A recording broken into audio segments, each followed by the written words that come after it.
Doctor کہتے ہیں تو دکان کے ساتھ احد بھی حیران رہ جاتا ہے، اور اس کے پیچھے آتے حالم، دادی، زوہا، انور اور رخسانہ بھی۔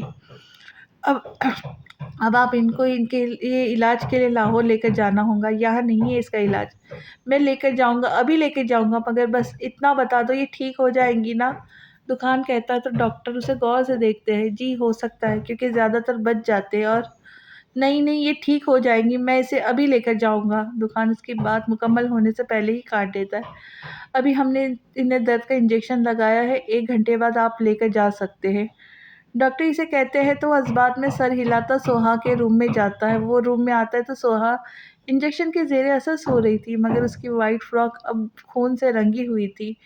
دکان دروازہ بند کر کے اس کے سامنے کرسی کر کے بیٹھتا ہے، اس کے پیچھے باقی سب بھی اندر آتے ہیں۔ سوہا، مجھے معاف کر دو، مجھے پتا ہے میں نے بہت غلط کیا تمہارے ساتھ، مجھے جو سزا چاہیے دینا، مگر ایک بار ٹھیک ہو جاؤ پلیز، ایک بار آ کے کھول کر دیکھو، تم جو سزا دو گی مجھے منظور ہوں گی، بس ایک بار ٹھیک ہو جاؤ۔ دکان اس کے ہاتھ کو دونوں ہاتھوں سے پکڑے اس پر اپنا ماتھا رکھ کے روتے ہوئے کہتا ہے، جسے دیکھ پیچھے کھڑے وجود حیرانی سے اسے دیکھتے کہ دکان رو رہا ہے، اور وہ دکان جو کسی پر رحم نہیں کھاتا تھا، مگر وہ سوہا کے لیے رو رہا ہے۔ احد بھی اسے دیکھ کر اب آ کر اسے چپ کراتا ہے۔ دکان ٹھیک ہو جائے گی، وہ تم رو مت۔ احد اس کے کاندھے پہ ہاتھ رکھ کے کہتا ہے، احد تو گاڑی کا انتظام کر، ہم اسے لے کر جائیں گے، بلکہ میں کہتا ہوں میں اسے باہر لے جاتا ہوں، وہاں اس کا علاج اچھے سے ہو جائے گا۔ دکان آنسو صاف کر کے کہتا ہے، اگر باہر جانے کا ہوا تو ہم اسے وہاں بھی لے جائیں گے، مگر ابھی یہاں علاج ہے تو بہتر نہیں ہم یہیں کروا لیں؟ احد کہتا ہے تو سوہا کو دیکھ کر جذبات میں سر ہلاتا ہے۔ یہ کون ہے آپ کی؟ ڈاکٹر سوہا کو چیک کرتے ہوئے پوچھتے ہیں۔ وہ لوگ ابھی باہر لاہور پہنچے تھے کہ سوہا کو لے کر۔ بیوی ہے میری۔ ان کا آپریشن کرنا ہوگا، دوائیوں سے تو کچھ اثر نہیں ہوگا، ڈاکٹر کان سے آلہ ہٹا کر کہتے ہیں۔ تو شروع کریں نا، آپ پیسوں کی فکر نہ کریں، جتنے چاہیے میں دوں گا، دکان فوراً کہتا۔ تو ڈاکٹر اس بات پہ سر ہلاتے، اوکے آپ باہر جائیں، ہم ان کو چیک کر کے آپریشن کی تیاری کرتے ہیں۔ ڈاکٹر کہتے تو دکان ایک نظر دیکھ کر باہر آتا ہے۔ تو نے روحان کو بتایا سوہا کا؟ احد باہر آ کر پوچھتا ہے۔ کس منہ سے اس کے سامنے جاؤ؟ وہ نڈال سا بیٹھ کر کہتا ہے، اچھا پھر مجھے اس کا نمبر دے، میں بتا دیتا ہوں، اس کی بہن ہے، وہ اسے پتا ہونا چاہیے۔ احد اپنا ہاتھ آگے کرتا ہے تو دکان جیب سے موبائل نکال کر اسے دیتا ہے، مگر اندر سے سوہا کی آواز سن کر احد کو دیکھتا ہے، یہ سوہا کی آواز ہے نا؟ ہاں چل دیکھتے ہیں، احد کہتا ہے تو دکان فوراً کھڑے ہو کے اندر جاتا ہے، مگر اندر کا نظارہ ہی الگ تھا۔ دو نرسوں نے سوہا کو پکڑ رکھا تھا، ڈاکٹر انجیکشن بھر رہے تھے، جبکہ سوہا مسلسل خود کو چھڑواتی ہوئی چیخ رہی تھی، چھوڑو مجھے، کیوں لائے ہو یہاں؟ میں نے کہا چھوڑو مجھے، نہیں کروانا مجھے علاج، چھوڑو۔ سوہا کے الفاظ سن کر دکان آگے آتا ہے۔ سوہا کیا ہوا ہے، کیوں چیخ رہی ہو؟ دیکھو ابھی تم ٹھیک ہو جاؤں گی، کچھ نہیں ہوگا۔ مجھے نہیں ہونا ٹھیک، مجھے پتا ہے میں ٹھیک ہوں گی تو پھر مجھے اذیت دوں گے، پھر مجھے رلاؤں گے، مجھے نہیں جینا، مجھے مرنے دو۔ سوہا دکان کو دیکھ کر غصے میں آ کر کہتی ہے۔ نرس سے اسے اپنے آپ کو چھڑوا لیتی ہے اور پھر ہاتھ میں لگی ڈرپ کو اپنے ہاتھ سے کھینچ کر اتارتی ہے۔ سوہا یہ کیا کر رہی ہو، پاگل تو نہیں ہو گئی؟ دکان فوراً اس کے ہاتھ پکڑ کے خون روکتا ہے جو ڈرپ کھینچنے کی وجہ سے نکلا تھا۔ ہاں ہو گئی ہوں میں پاگل، نہیں جینا مجھے، نہیں رہنا، اب جب مرنے لگی ہوں تو سکون سے مرنے دو مجھے، دکان چھوڑو مجھے۔ سوہا کہتی ہے، مگر دکان اس کا ہاتھ نہیں چھوڑتا، اور باقی سب بس ان دونوں کو دیکھ رہے ہوتے۔ اگر آپ کہیں تو میں ابھی ان کو نیند کا انجیکشن لگا دیتا ہوں۔ ڈاکٹر دکان سے کہتا ہے، نہیں مجھے ہاتھ بھی مت لگانا، دکان اسے منع کر دو، مجھے مت لگا انجیکشن۔ سوہا دکان سے کہتی ہے تو دکان ڈاکٹر کو آنکھ کے اشارے سے کچھ کہتا ہے، جسے وہ سمجھ کر اس بات میں سر ہلاتے۔ سوہا میری بات سنو، ابھی تمہارا علاج ہو جائے گا، اگر تم اس وجہ سے ڈر رہی ہو کہ تمہیں تکلیف ہوں گی تو میں کہتا ہوں تمہیں کچھ نہیں ہوگا، اتنی سی بھی تکلیف نہیں ہوگی، تم ٹھیک ہو جاؤ گی۔ دکان اس کے پاس بیٹھ کے پیار سے سمجھاتا ہے، جسے سن کر سوہا رونے لگ جاتی ہے۔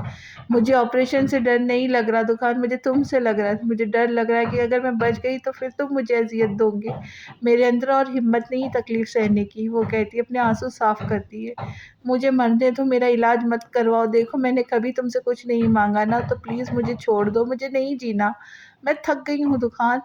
سوہا روتے ہوئے کہتی ہے تو دکان کی بھی آنکھیں آنسو آ جاتے ہیں، جنہیں وہ صاف کر کے ڈاکٹر کو اشارہ کرتا ہے، اور ڈاکٹر اشارہ ملتے ہی سوہا کے بازو پہ انجیکشن لگا دیتے ہیں۔